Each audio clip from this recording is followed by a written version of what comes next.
Today, it's all about creative headshots and portraits with Kersten Luts on Behind the Shot.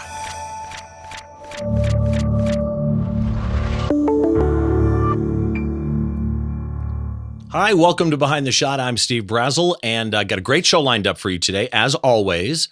The show notes for this show, as with every show, are over at the website, behindtheshot.tv. Of course, if you want any of the links that we discuss, those are also in the show notes. But if you're on YouTube, you'll find the show notes still on the blog post, but I do have all the links over on YouTube. When you're on YouTube, just head down to the description area below the like and subscribe button, and you'll find pretty much everything that you need. I've got so much I want to get through today that I want to jump into my guest really quick. And first of all, before I bring him on, I have to say thank you to somebody, because Mr. Dave Williams, my buddy, is responsible for today's show and introducing me to Kersten Luts. Kersten, how are you, buddy?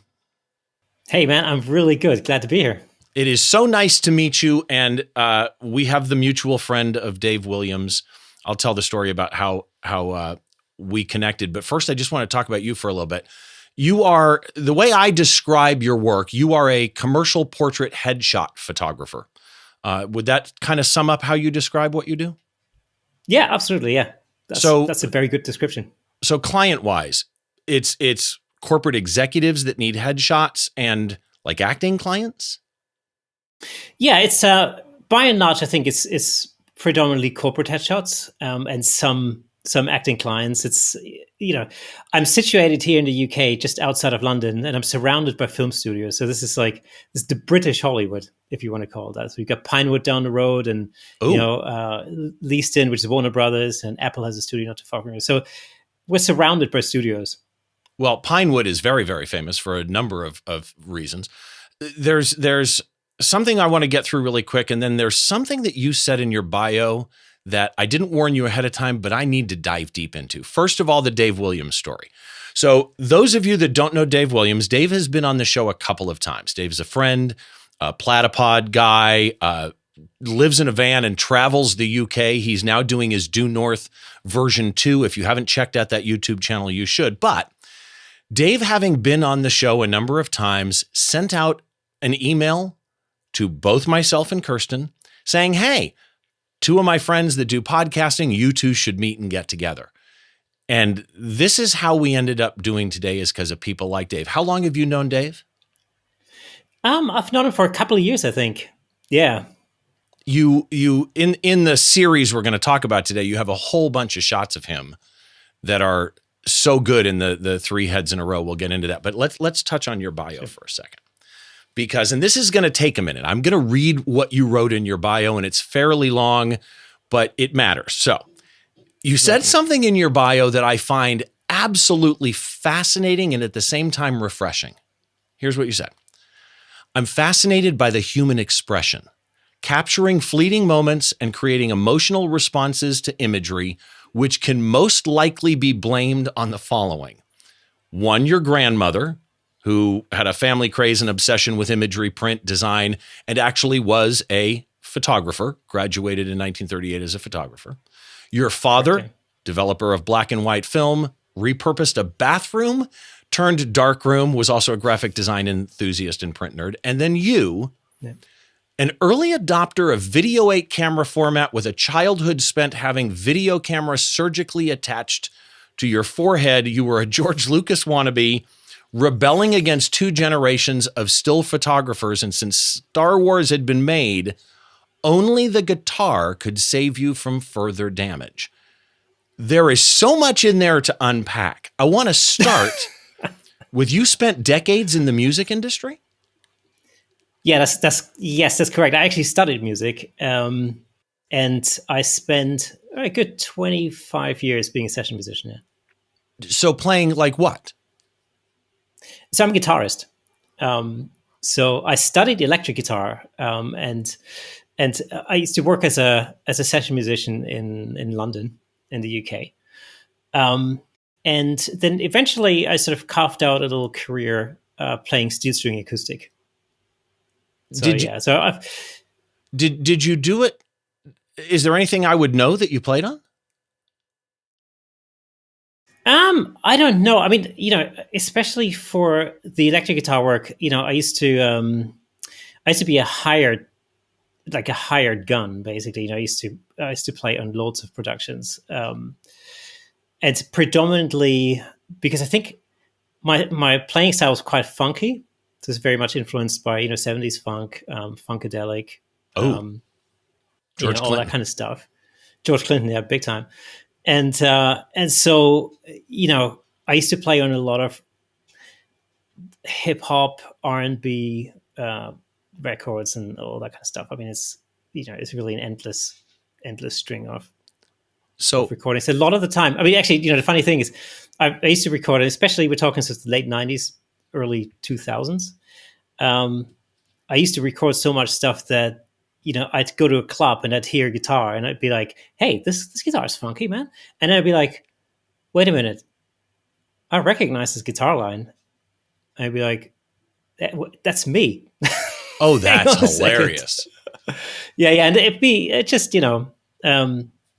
because London is, as far as the UK music industry is concerned, London is basically the one hotspot. So unlike the US, we have Nashville and New York City and LA and so on. In the UK, really everything is really condensed into this one spot, and so that there used to be a lot of stuff. I mean, there used to be a lot of stuff going on. I'm pretty sure there's still a lot of stuff going on, but I'm not really part of that.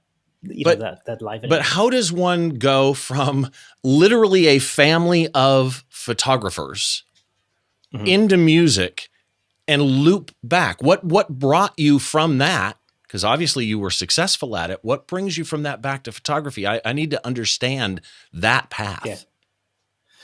So, I grew up surrounded by cameras, and it's like you mentioned, my grandmother started the whole thing back in 1938, and so there's always been cameras around, and weird flash cubes and all sorts of different stuff. And my dad used to transform our bathroom, in the apartment, into like a photo lab, and they used to develop black and white film, and all that kind of stuff. And so, I think as a kid, I was really into movies. I mean, I grew up watching Steven Spielberg movies, and Star Wars and all that kind of stuff. And so, throughout the '80s, um, I wanted to, I was fascinated by imagery, but I loved the story aspect to it. And so I thought, video was a perfect medium because it allows you to visually tell a story over time. Stills photographs are fantastic. You can tell a lot of a story in one shot or even a series of shots. But the thing about video is that you can bring another dimension into the whole thing. That's the fact that a story develops over time, and so you can throw people off and reel them back in and create emotion over time. And I was just really fascinated by that. And of course, when I grew up in the '80s, so personal video cameras, like the technology just made a massive leap forward. My granddad actually used to shoot 8 millimeter film. And this was like, these were like silent movies. Basically, there was no soundtrack. And as a kid, I remember every other Sunday or something, we were sort of forced to sit in front of a projector and watch his latest like family reel that he'd shot. And I've always found that it was like 12 frames per second or whatever. It was hilarious. But I was always fascinated by that.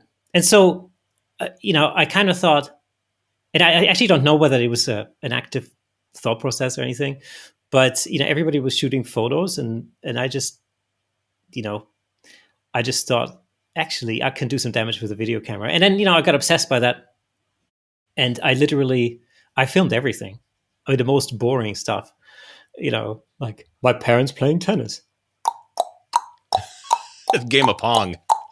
Yeah. Oh God. When I give it up, my mom. It's funnily enough, my mom found a shoebox of old videotapes. So I used to film stuff on 8 millimeter tape Wow. back in the day, and my mom found a shoebox of old tapes, which was super interesting. She sent it over to the UK, and I, by sheer coincidence, found an old 8 millimeter camcorder. And so I managed to digitize all of those tapes, and it's fascinating, to see my dad, who's no longer with us, And, and my mom, when they were younger, they were in their, I guess, in their early 30s or something at the time. And, it's a great window into the past. I mean, nowadays, we're so used to that because we film everything on our phones and everything. But this stuff it fascinates me because these were just different times, Well, it's interesting because there's so much in there that I want to go through. First of all, the whole motion thing and the 12 frames a second, to me, when you look back at it, some people nowadays, like you say, I mean, we're getting 60 frame a second 4K on a phone, but there's something in my mind magical sometimes about those 12 frame a second,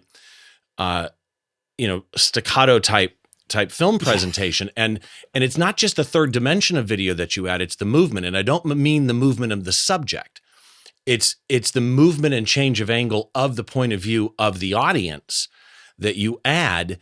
And in many ways, this project that we're going to kind of touch on today, your 3 heads in a row, I'll bring it up here in a minute, but it kind of touches on that because effectively what you've got is 3 frames, right? You've got a change of scene on these 3 different shots. It's the same person, but it's each one of these 3 sets. I should bring it up now, but I'm not going to.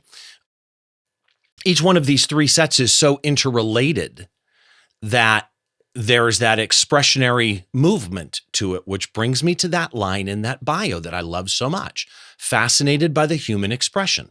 It reminds me of, I had Zach Whitford on, who is Aerosmith's tour photographer. And he's kind of the same way in that human nature and human expression and human emotion fascinates him. Creating an emotional response to imagery is not a small thing. So my question to you is, what does it look like? I don't mean to the audience. I mean to you. Take that phrase, creating an emotional response. Make that tangible for me. What does that look like? So there's a number of different things to that. This actually comes directly from my time as a musician because people react emotionally to music. They hear a song or a piece of music and they have a reaction to it. Music can make you cry. It can make you laugh. It can make you, go wild. It can do so many things to you. Let me interject here really quick. I apologize, but a show that I do here locally, I ad-libbed an opening. I interview local bands. And I ad-libbed the intro to this show, this video show, saying basically that, and that is, we remember the most important moments of our lives by the songs that we're playing at the time. Absolutely. Absolutely. And it's always fascinated me how, you can create something. And saying that, I've always been very interested in the creation of stuff. So, I'm so fascinated by the process of creating something. The idea that you start with nothing, like thin air, and then you have an idea that may be a musical idea or maybe an idea for a video or maybe an idea for a photograph. But then you go through a process and then you end up with something that has now come into existence. That's now a tangible thing, like a photograph or a piece of music. And then when somebody else listens to that piece of music or looks at that photograph, it causes an emotional response. And I find that really quite fascinating, how we can turn something that didn't exist, literally thin air, into something that moves another human being emotionally. That process to me is the fascinating part. I love that. This all kind of leads to you being a creative, let's just call it, on many different levels. The video, the guitar part is fascinating to me, actually, having been in radio for so long and being a music photographer. And then the still photography, and now you've moved into this world. During the pandemic, you started a podcast with your partner, Nick Kirby.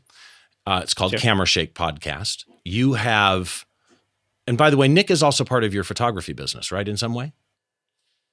Yes, I mean he actually was. He's very busy at the moment, so he's gone off to do other things. But yes, we've worked a lot together, both on the photography side and on the video side as well, because that's his background, is he's a videographer. So I'm looking through the episodes of the Camera Shake podcast, and you've had so many of the same guests that I've had in a totally different format. That's the beauty to me of podcasting. right, is I tend to look at it as me and my guest. Like I tell people I'm not interviewing the guest. It's me and the guest interviewing the photo. And then you guys take a totally different road with the same guest and pull out completely different information. So if you've heard a guest on my show that you really liked, go check out the same episode, the same guest on Camera Shake Podcast, and you'll get a totally different window into that person. For those that don't know Camera Shake Podcast, give us the quick helicopter view and where people can find it. So Camera Shake Podcast, you can find it, wherever awesome podcasts live, obviously, on all the, the general podcast platforms. There's also a video version over on YouTube. If you're interested, it's youtube.com/Camera Shake. I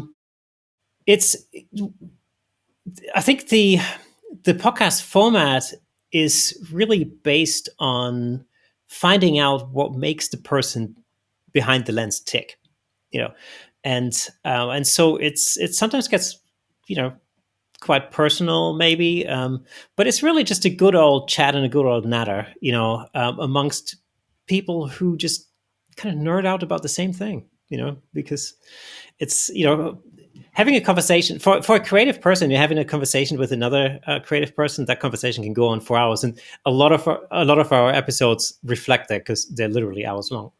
Well, and a good example is today. I always try and be really respectful of my guest time, and they come in, and I'm very okay. So here's what we're going to do, and we just start talking about podcasting and photography, and next thing I know, I'm like, it's really late where he is, Steve. You need to keep going. But it's true. Yeah. You can just get lost in that immediate common ground. I want to touch on your work for a minute. Your commercial type work. Your clients are using their portraits, headshots, whatever, for socials, websites, corporate ads, corporate brochures, executive type stuff, actor stuff, LinkedIn. Here's my question though. Depending on a corporate person needing something for LinkedIn, an actor needing it for an actual headshot or for a social media profile, or even an executive not needing it for LinkedIn, but needing it perhaps for a brochure, they're all headshots or they're all portraits, but they're all radically different uses. So how do you as the photographer differentiate from behind the camera the end use of the client? Or for that matter, I guess, do you at all? It depends. I mean, a lot of the time, actually, clients come with a very definitive brief. So for instance, somebody might call up and say, like, I need a new headshot for LinkedIn. Well, in that case, it's pretty straightforward, right? But what I tend to do is, I've actually changed the way that I structure my sessions, over the last few years, really, because I started out doing what most people do, where you have different packages. You have like, the cheapest package, which is like, I don't know, 20 minutes, and you get one retouched shot. And then the middle package might be like, I don't know, an hour, and it costs this much, and you get 3 shots. And then there'd be like the most expensive package was like 2 hours and totally overpriced, and you get, I don't know, 7 shots with that, right? And the problem that I had with that, and I've always had that, was that, let's say somebody books you for 20 minutes. You get to the end of the 20 minutes and you haven't really achieved very much, because I, as a photographer, look at the result, and I'm thinking, like, I don't like any of these shots.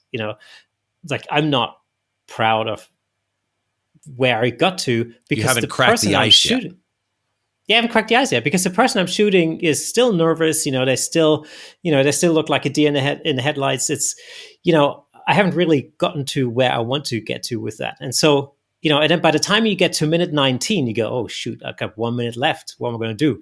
Am I going to overrun, or, and charge them more? Or is this, are we going to overrun and I'm not going to say anything, and therefore I'm wasting my own time, sort of a thing, and so I thought, and, it made me not like doing this. I constantly felt like I was working against the clock. And then a friend of mine from New York City, actually, we were talking, and he looked at my website and he goes, like, dude, you realize you're totally undercharging, right? And I'm like, well, I don't know, because of where I live and the market and all that kind of stuff.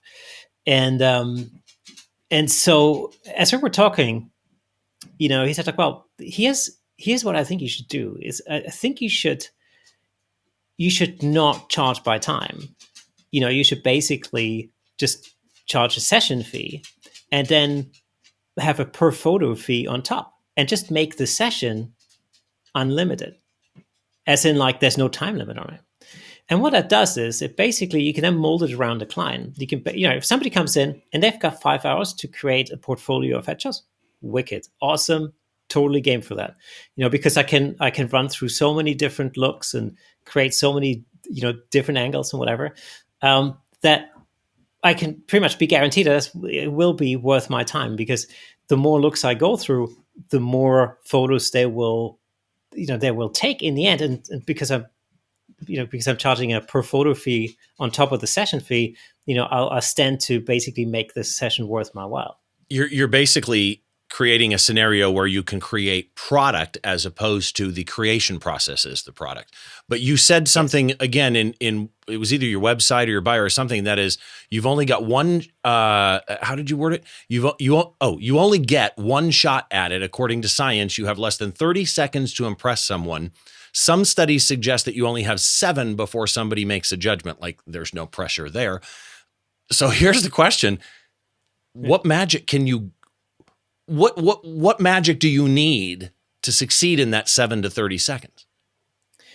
Actually, you don't need magic. You need to really understand the person, and so, which is why this comes back to not limiting the time that somebody is in my little studio here for a session. One of the most important aspects of that is the ability to actually just sit down at the beginning and just have a chat. And getting to know the person, getting to know what they're like, what they do for a living, where they at, and it serves a number of different purposes. One is, and this might be a 10-minute chat, it might be a half an hour chat, over a coffee or whatever. It gives me an opportunity to find out as much as possible, about the client. And for the client, it just takes their nerves away. We're getting to know each other. We're sort of getting acquainted. I'll talk to them a little bit about the whole process, and because I think the vast majority of people are just not used to be in a studio and have lights flashing at you and a big camera in your face and all the rest of it. It's a completely unnatural situation. So most people are going to be nervous. It makes perfect sense. It's a completely normal reaction to a completely abnormal situation, and so building up that trust, and building up that little bit of rapport at the beginning is really what then dictates the end result. Well, which takes us right into this project of yours. It started out as a personal project. Correct me if I'm wrong. Mm-hmm. Your 3 Heads in a Row, which is at 3 Heads in a Row on Instagram. And this is kind of that to me, right? This right here is capturing one person. Like, for example, that's Dave Williams there at the top. You're capturing one person, but you're getting them to be comfortable. They're in very unusual scenarios here. And this is kind of, to me, the perfect example of what you just described. Explain the inception of this, or what 3 Heads in a Project, 3 Heads in a Project, 3 Heads in a Row is about. Yeah, it's it started off with a fluke. Really, it was I was trying to create a profile picture for the about page on my website, and so I thought about what that was going to look like, and because I had to take a picture of myself, I had everything on remote control, like I was remotely firing the shutter, and then something went wrong, and I ended up with an image that was, it was sort of mid pose, and my hands were flailing all over the place, and it was it was essentially a mistake that when I looked at it, I thought, this is really funny. It's not going to work as a picture on the about page, but within itself, this is actually a funny shot, and so then I thought, well, wouldn't it be cool if I could photograph other people like that, and create those kind of images. But then the next question is like, right, okay, so if I want to get somebody to give me like some weird expressions, I need to really get them to trust me, because, I need to build up that trust, so that I can push them over the line, and they can give me all of these weird and wonderful and extreme expressions. And the only way that's going to work is if, I build up that trust and the rapport right at the beginning, which then led me to think like, okay, what if I ask people to choose 3 objects that mean a lot to them? Like, is that how you do it? Yeah. So exactly. Oh. So basically I said to them like, pick 3 objects that mean a lot to them. Like, again, it could be it could be an heirloom that means a lot to you, or it could be something that you use as part of your profession. Hold on. So Dave chose his laptop and a pick and a drone. I love that. Yeah. That's so classic. Because he explores the Arctic, in his van, hence the ice pick. He flies drones a lot because he makes videos, and of course he creates photographs and edits videos and stuff, and hence the pad and the laptop. Yeah. So it tells you a little bit about, because here's the thing. If you ask anybody to pick 3 objects, they might pick something that has something to do with what they do for a living.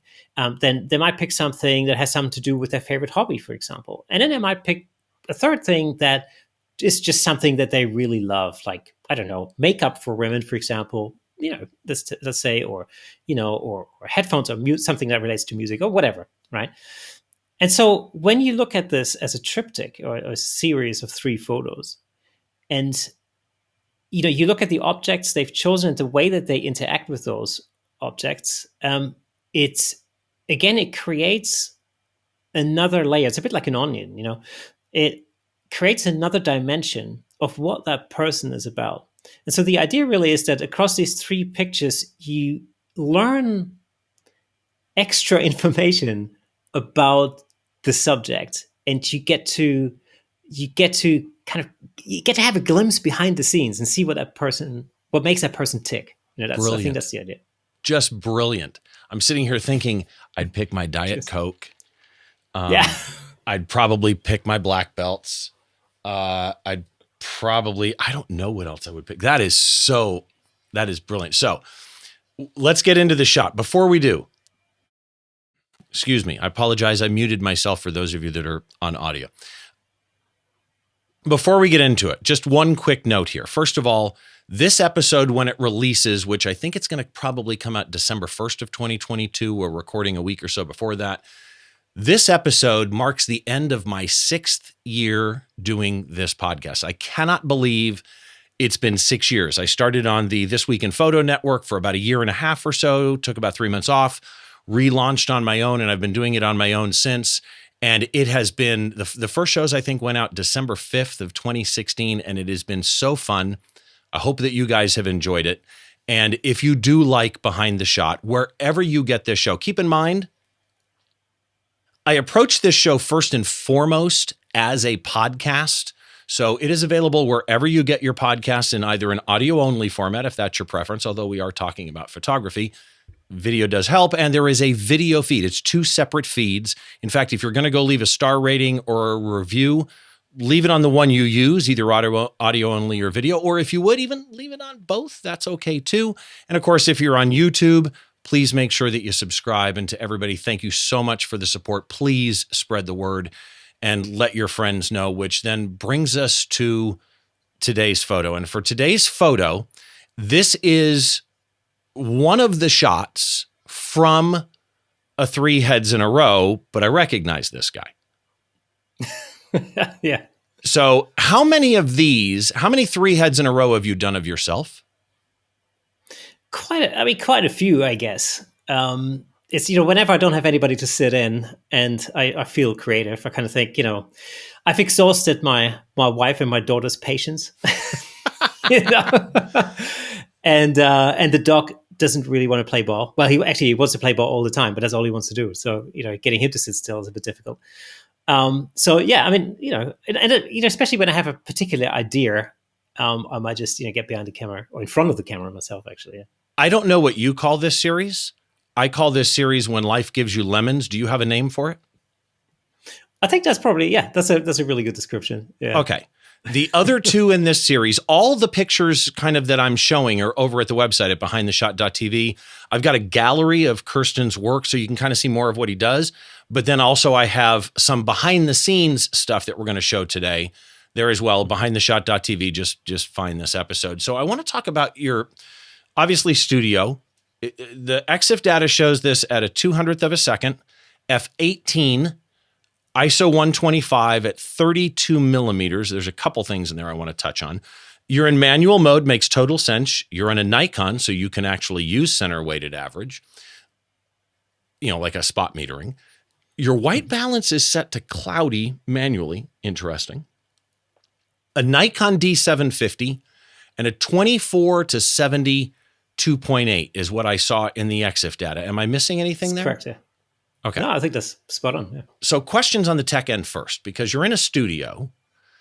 You did F18, which, and I'll describe this for those of you on the audio feed, I'll describe this shot in a second, but I just need to know right up front. Why F18? Did you want that background to be in focus? You wanted more than just the subject matter in the front and your face? No, the background wasn't actually much of a consideration in this because the background is actually composite. So I get into that in a little bit. I think when we look at the behind the scenes, yeah. But no, the main consideration on this particular shot was that it was actually down to the pose. So, I was holding this kitchen knife and I was, I had my arms stretched out. And so the distance between the tip of the kitchen knife with my arm stretched out and my face was actually quite considerable given the distance that the camera was at. Okay. And so, I shoot these at a fairly wide, focal length. So I shoot them anywhere between 24 and 30, mil, give or take, roughly. Is there a reason you're doing that? You want that little bit of distortion in there? Is that it? Yes. Okay. Yeah, absolutely. Yeah. So if you think, basically, I mean, you could describe these kind of shots as being slightly comical, a little bit cartoonish, a little bit hyper real, that sort of thing. And in order to bring that across, of course, the expression plays a role, the pose plays a role and everything else and the way that people interact. But the focal length is really important in that because, typically in portraiture, we always say like, oh, you shouldn't shoot that wide because you get too much distortion. And especially, facial features get distorted quite horrendously. And, that it's not a reflection of true life. And that's true unless you want it to be right. Not a reflection of true life. And of course, what, the whole idea behind creating these kind of portraits is to create something that's not real life. I mean, in this particular shot, I certainly didn't slice that lemon in midair. That never happened.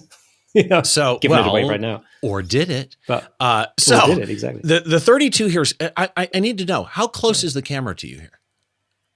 So the camera is probably about. It's probably about maybe just a meter 3 away feet from the subject. So, okay. Yeah, so it's like a yard, I guess, more or less. Give or take. Yeah. And manual mode makes total sense. Center weighted averaging makes total sense. Although you're in a studio, you could meter it a million different ways. Why lock your white balance at cloudy? You're shooting raw. You could change it afterwards anyway, and you're shooting yourself. Yes. Yeah, and I do change it afterwards actually a little bit. But the one thing I've learned from Chris Knight actually is that typically, when you shoot with a flash, you would set your white balance to flash. It's the easy thing to do, unless you're doing a custom white balance. It is. But if you set it to cloudy, actually, right out of camera, you get a slightly different tone, and it just kind of works for me straight out of camera. So I'm leading to do that most of the time. So it's difference is 5,500 versus 6,500. I mean, it's not a huge difference. Yeah, it's not a huge difference. It's just a tiny little difference, and I don't know. I love the richness it gave you here. Like, it not only gave a richness in the hat and in your skin tones, which it does, but it changed the denim that's on the shirt. I think is what your white balance here is really, it's really comfortable, and I think plays into what you were talking about with the focal length. the richness of the colors here really play into that. Let me describe this for those of you on the audio feed.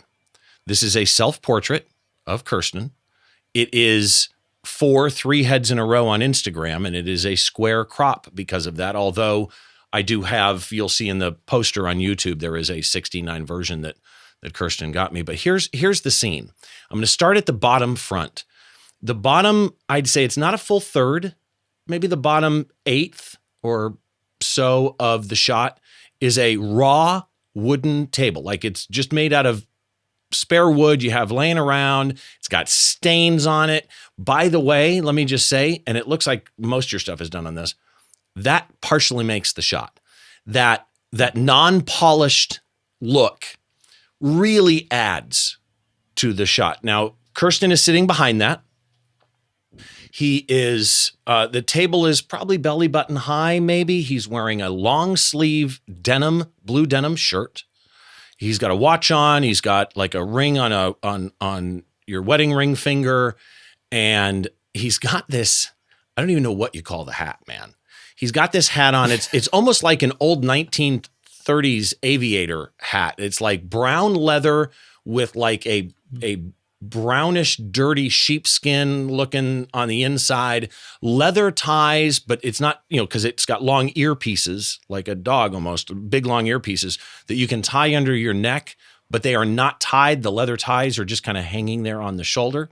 He's in front of what appears to be a gray backdrop. We know now that it's a composite, but still a gray backdrop that's very affected, let's call it. It's got scratches and that type of, a texture on it, we'll just say, like an overlaid texture. Kersten is dead center in the square, head tilted, his left, camera right. And both his hands are rather aggressively, I might add, as though he knows what he's doing, holding a knife, swinging the knife through midair. Now you're wondering, okay, swinging the knife, is there a blur in the knife? How do you know it's swinging? Well, there's no blur in the knife. It is tack frickin' sharp. But the lemon that he's cut in half midair is kind of a sign that it's moving. And here's what to me is so amazing and wonderful about this shot is that not only did he cut the lemon, but the angle of the 2 lemon halves where you don't see them split top to bottom on top of each other, but they're slightly tilted to where the inside of the lemon is towards the audience, towards the viewer, so that you can see the inside of the lemon. It actually matters a great deal here. And then there's like juice and pieces of the lemon flying. And the lemon, I should say, is, and here's the other thing that I think makes this thing strong. If you think about a rule of thirds with Kersten in the middle, and the table is not quite up to a rule of third, but we'll, for sake of conversation, say it defines the lower rule. His eyes are the top rule of third. His left elbow, camera right, excuse me, is the bottom right rule of third, and the forearm and knife make an exact path from the bottom right rule of third up to the upper left rule of third, which is where the tip of the knife and the lemon are. So compositionally, there's a ton working here. What did I miss? Anything?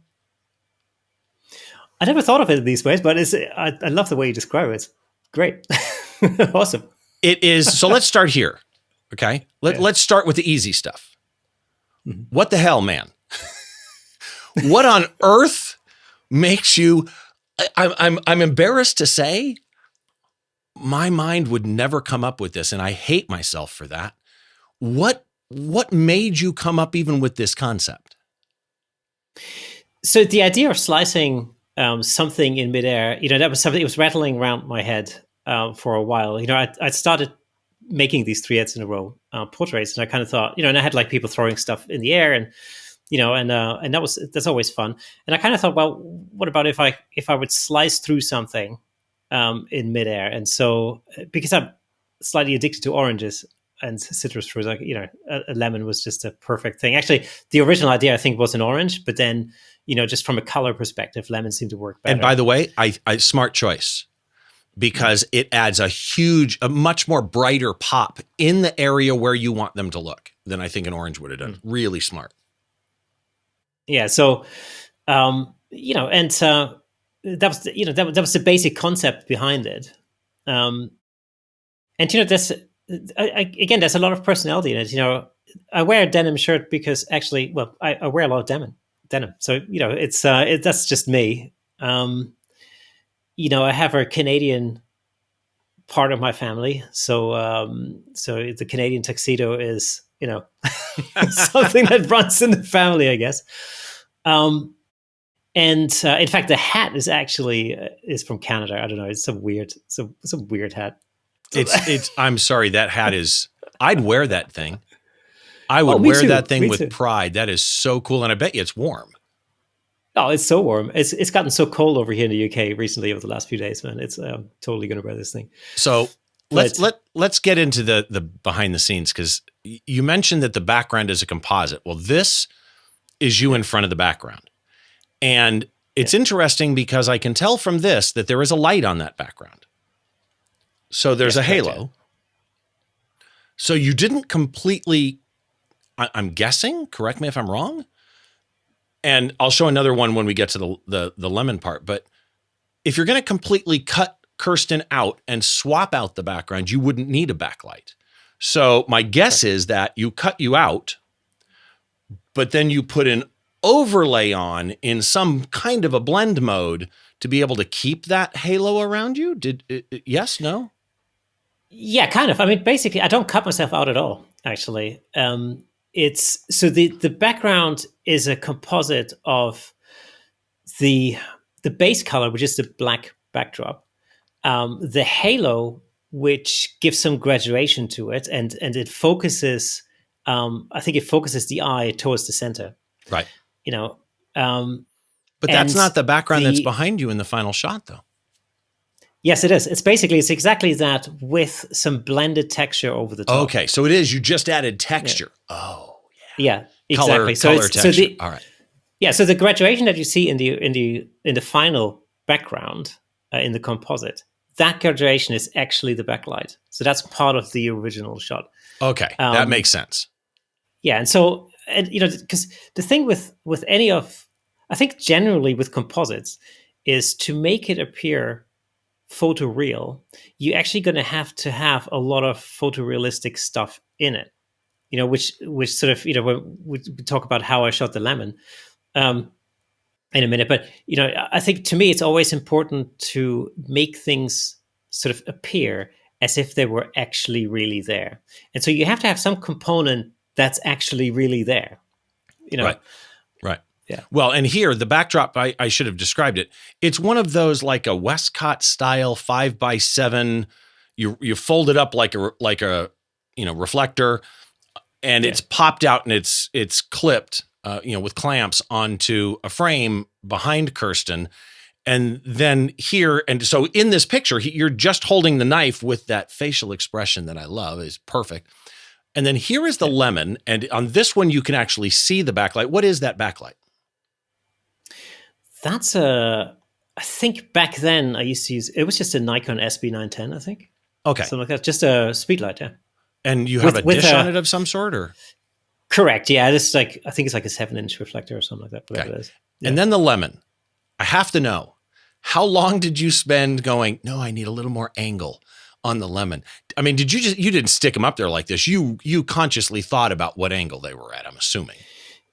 Yes, so really, I think, when I like making composites, but the way I approach it is that I approach it with the concept first. So I think about what I want the final shot to look like, and that then informs the pose, for example, and the position of the blade, for example. And so I knew when I was shooting myself, I knew where the knife was going to be because I already knew where the lemon was going to be in the shot.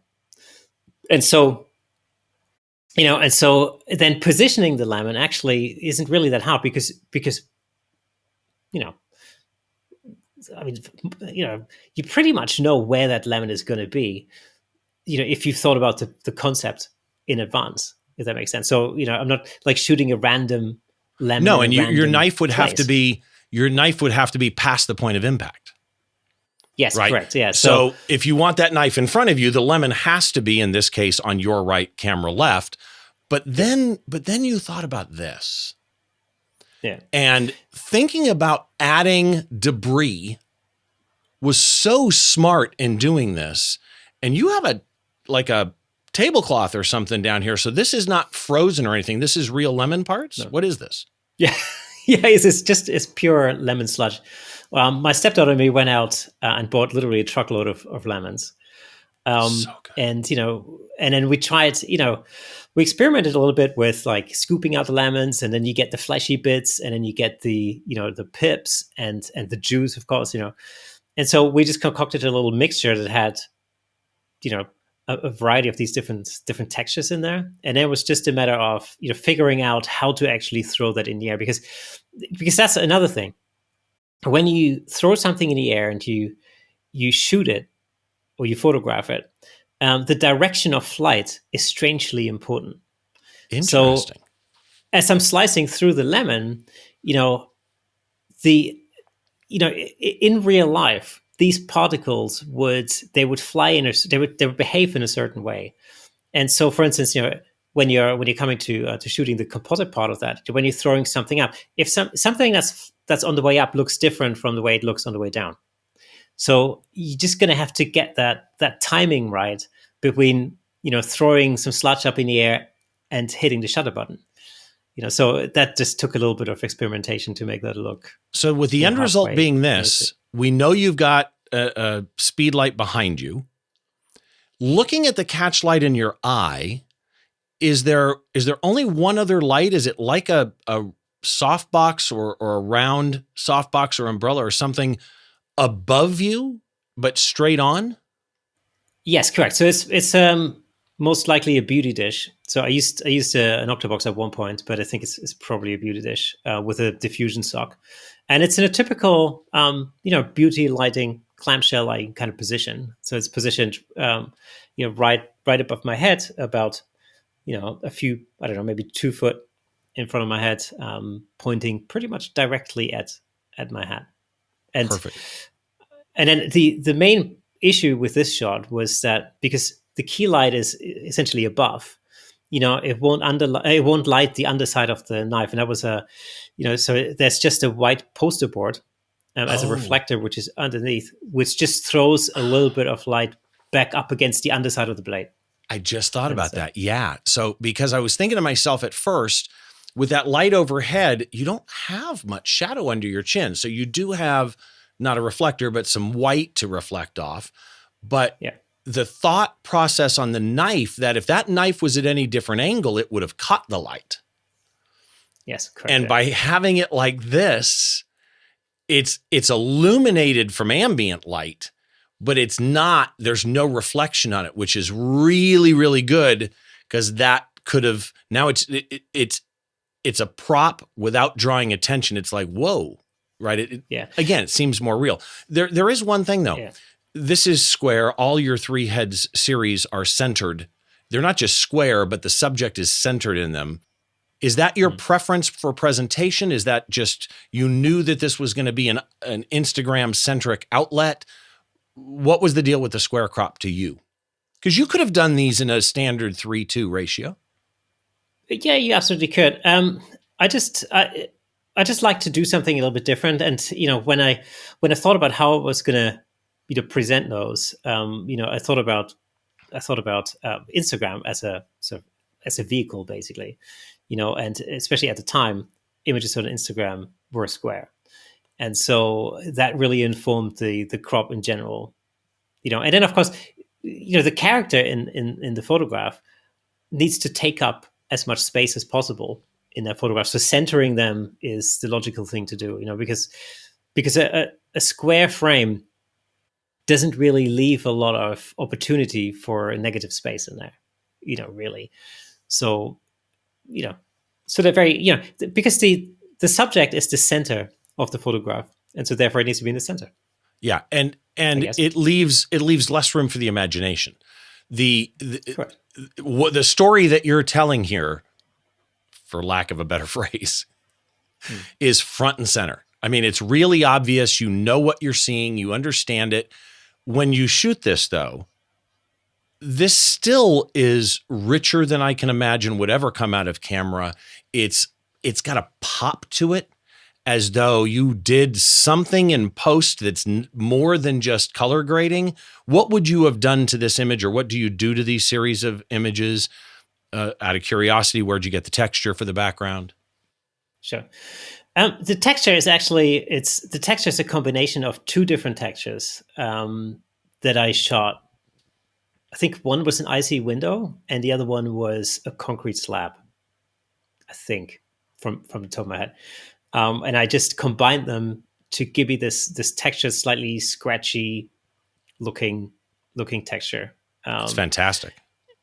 And it's exactly the same texture in all of the images, actually, across the whole series. Because, and so is the table, or the board, which used to be a shelf. But the texture looks different in some of them, though.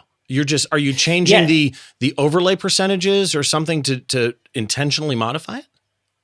Not really. No, I mean there's some over time. There's been sort of an evolution in the way that I edit those, and I've experimented. I started with just a pop-up softbox and a speedlight. Actually, that's how I started shooting those.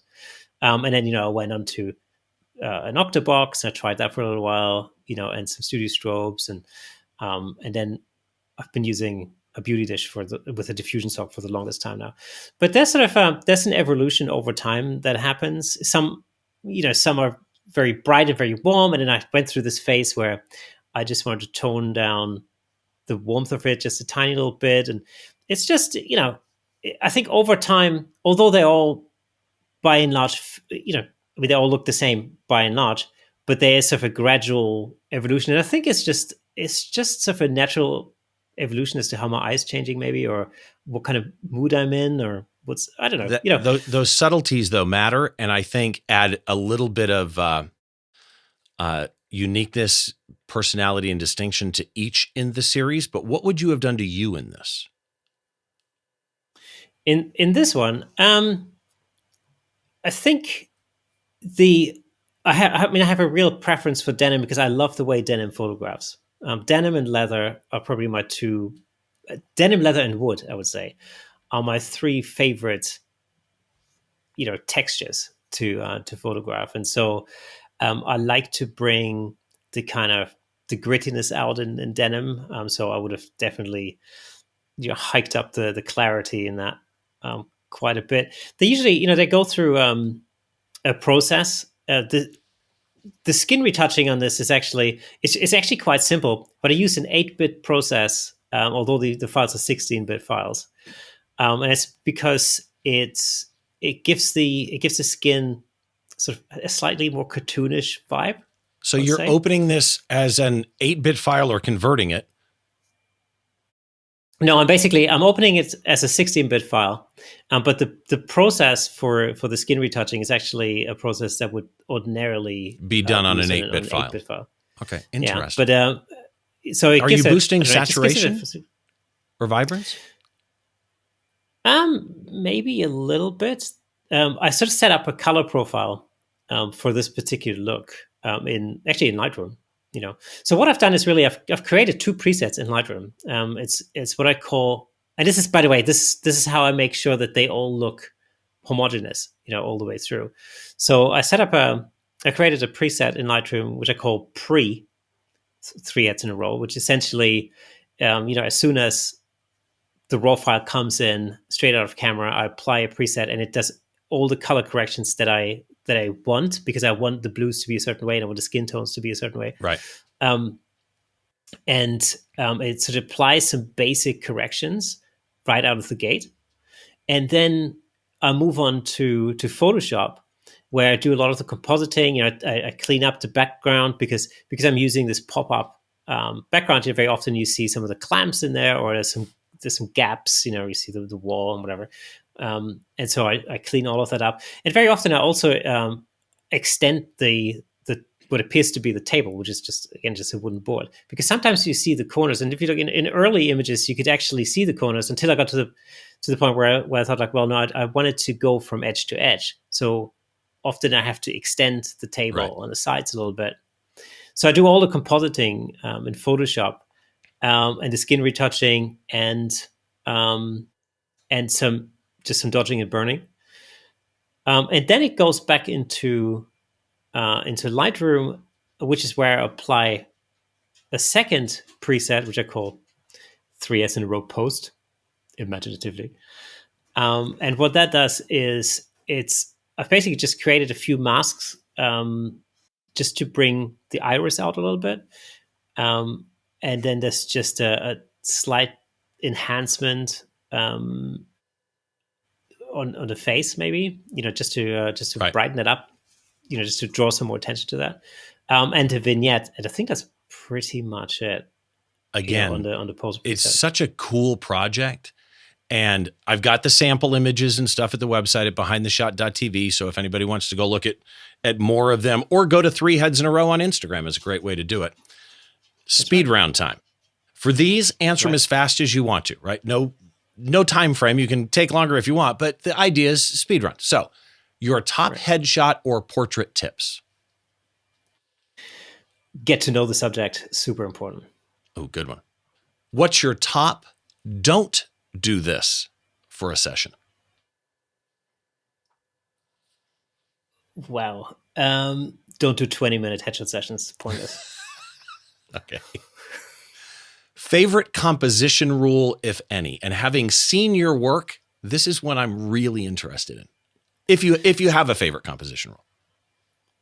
So my favorite composition rule for portraits or for headshots in particular is actually to place the eyes just above the upper third line. And don't be afraid to take the top of the head off, because we all know it's there. Yeah. Okay. I heard Peter Hurley say that once before too. I love that line. It's not like anybody is wondering, oh, his head is gone. Your favorite source of inspiration?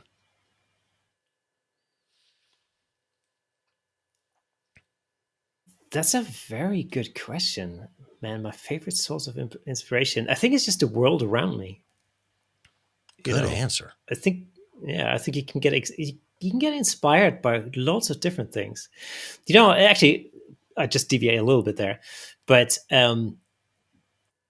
when in a former life, when I wrote a lot of acoustic guitar music, I was always thinking about, well, how can I come up with the next thing? Like, what's the next seed for the next piece of music, for example?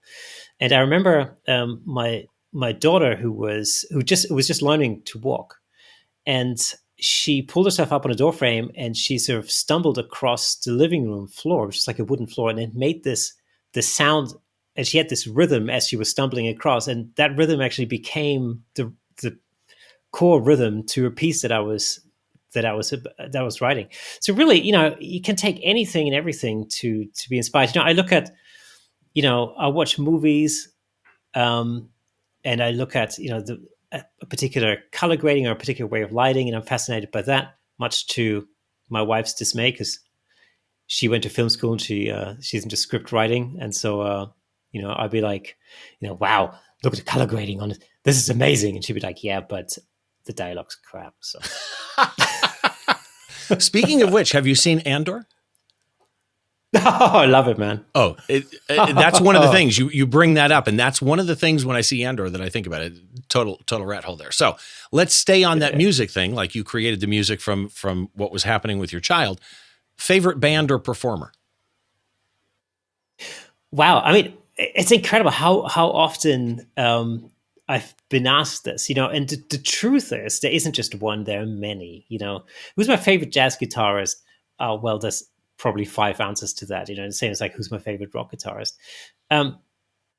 I tend to really deep dive into something very specific, and I tend to spend quite a bit of time just immersing myself in this one thing before I then move on to the next thing. So it might be, the Foo Fighters one day, or 1 week, let's say, and then it might be another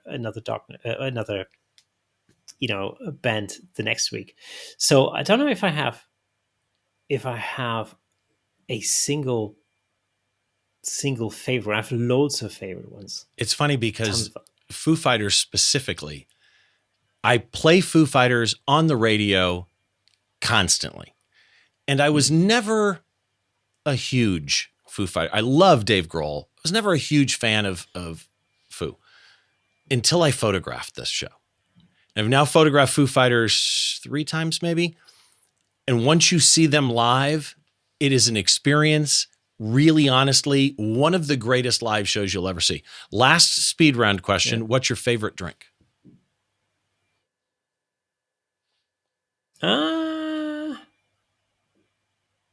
Again, it's a very good question. I mean, I'd say, strawberry daiquiris or margaritas. Actually, I have a thing for margaritas. Yeah. Okay. And I'd say margaritas.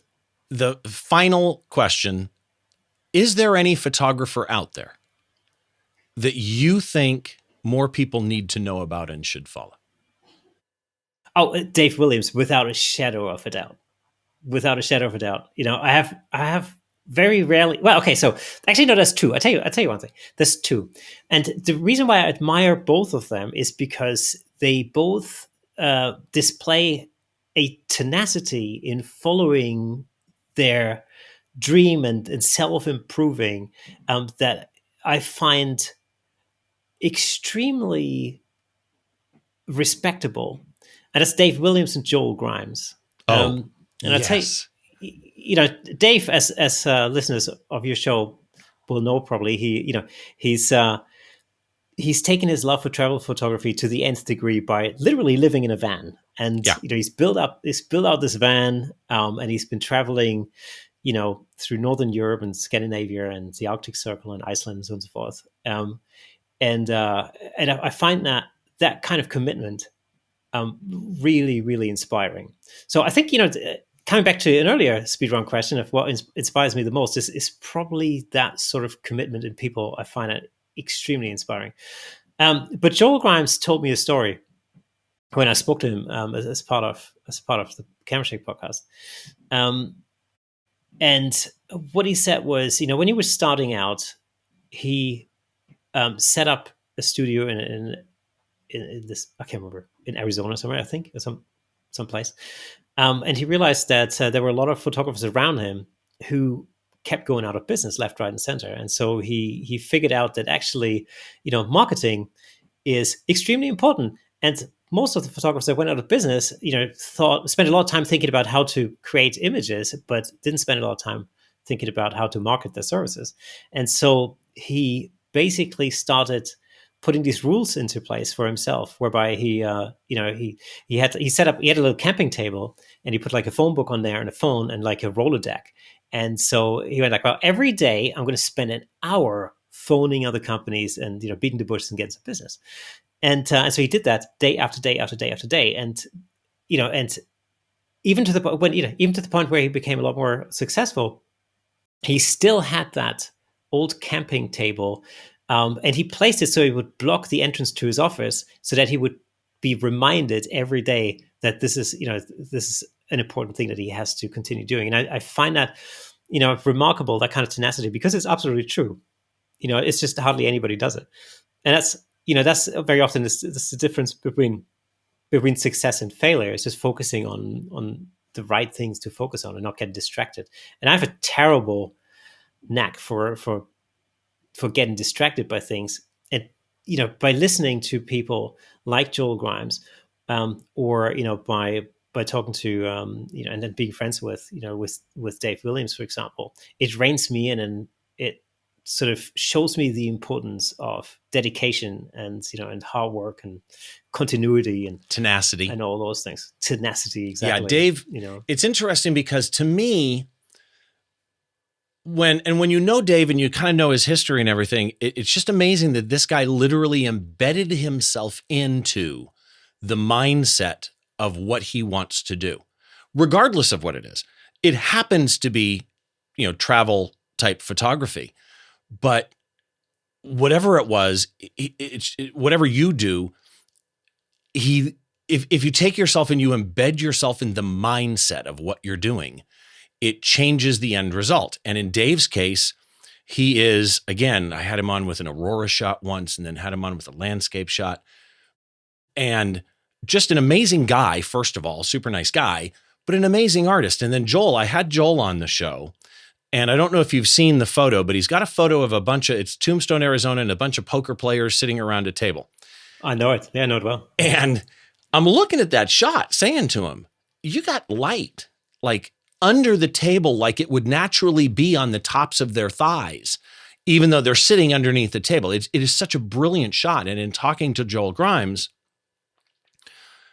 what I see in Joel is the same type of thing as Dave, embedded in the business mindset, embedded in the creative mindset, embedded in the photography mindset, is just an attention to the little things. It's what I call edging the lawn. Anybody can mow their lawn, but when you drive down the street and you see somebody with a really nice yard, it's usually because they took the time to edge it. And it's this attention to the little things that matter, that separate these guys. And they're both, again, go look up my episode on Joel and check out the episode on Camera Shake podcast with Joel, because Joel's brilliant. I mean, Joel is a brilliant guy. Yes, very, very inspiring. And, the tenacity part is really important too, because, it's podcasting is actually a really good example. I think I've read somewhere that the vast majority, I don't know, 90%, 95% or whatever, of podcasts fail within the first 7 episodes or something like that. Yeah. I know it's less than 10, and most never exceed, I heard somewhere most never exceed more than 100 downloads a month. Yeah. And so, it's one of these things where, I think when Nick and I first got started with the Camera Shake podcast, it was out of necessity because it was the pandemic and, and everything was on lockdown over here in the UK, and we had some really extreme lockdowns.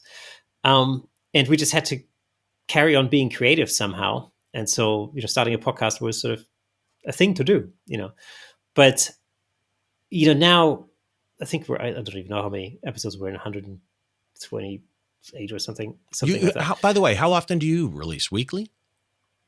Yes. Yeah. Okay. So it's an episode every week. Yeah. On one hand, it sort of measures how many weeks it's been since this whole pandemic thing started, but on the other hand, it's also a thing that has just, it's so much fun to do. It has just become part of my week. It just has become part of my life, really. I've met so many really interesting and inspiring people through doing this podcast, that it's taught me so many different things. And hopefully, that's come across to the listeners, as well, that it's made me a better photographer. It's made me a better photographer. It's also made me a better human. Yeah. No, I'm right there with you. And you want to know what's funny? I'm curious. We're going late here, guys. So just hang with us, because this is too good to stop. I need to know something from you, because for me, as a live music photographer, I rarely have a live music photographer on the show, because I don't want people to think, oh, Steve photographs concerts. All he has is concert. And if I have one in a year, that's the one people listen to and they, oh, it's a concert photography show. No. But I find that I learn more when I have people on that photograph what I don't. Do you feel that? Yeah. I mean, I think I've picked up I so learned many from a useful landscape tips. photographer, in other words. Yeah, absolutely. Yeah. I mean, I think it's necessary in the arts in general, and it really doesn't matter what discipline you're in, whether you're an actor or whether you're a photographer or, whether you're a musician, for example. Your personal style it's a direct result of all the influences that you gather over time.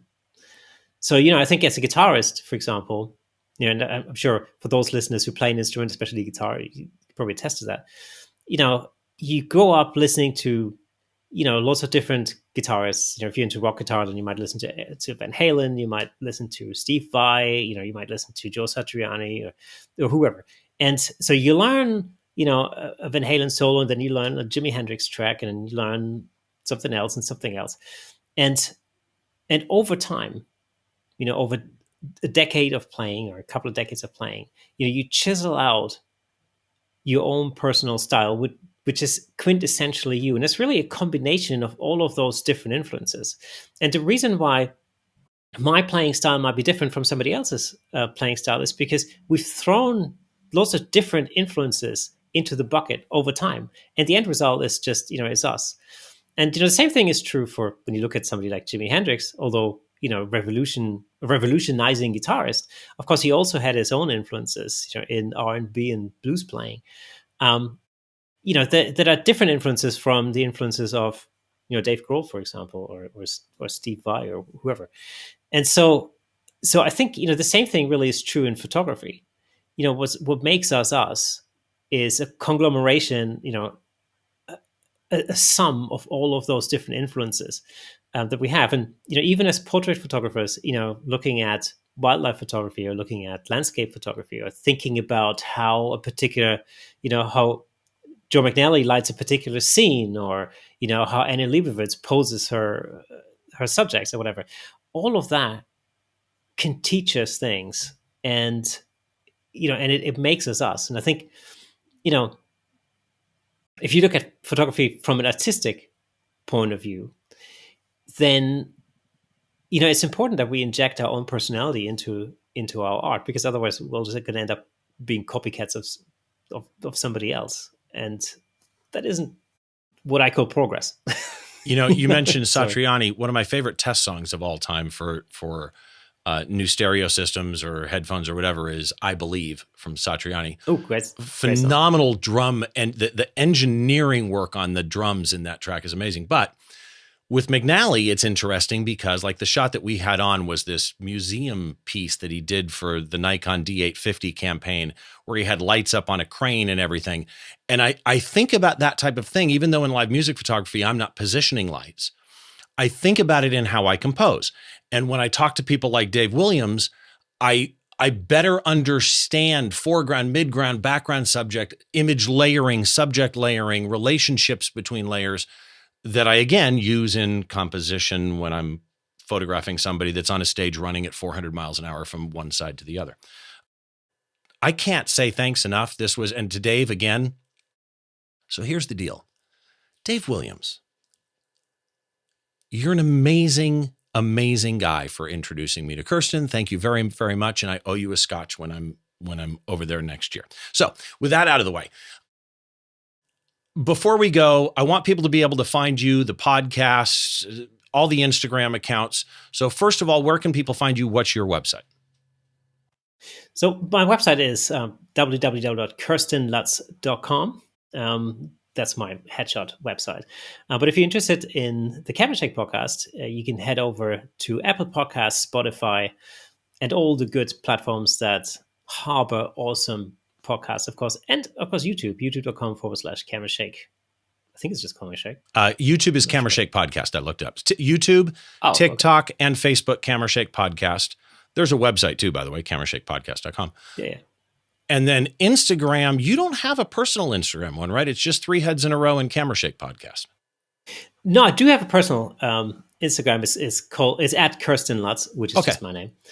It's a little bit. It's just my playground. It's just where I put everything that's got nothing to do with 3 Heads in a Row, I guess.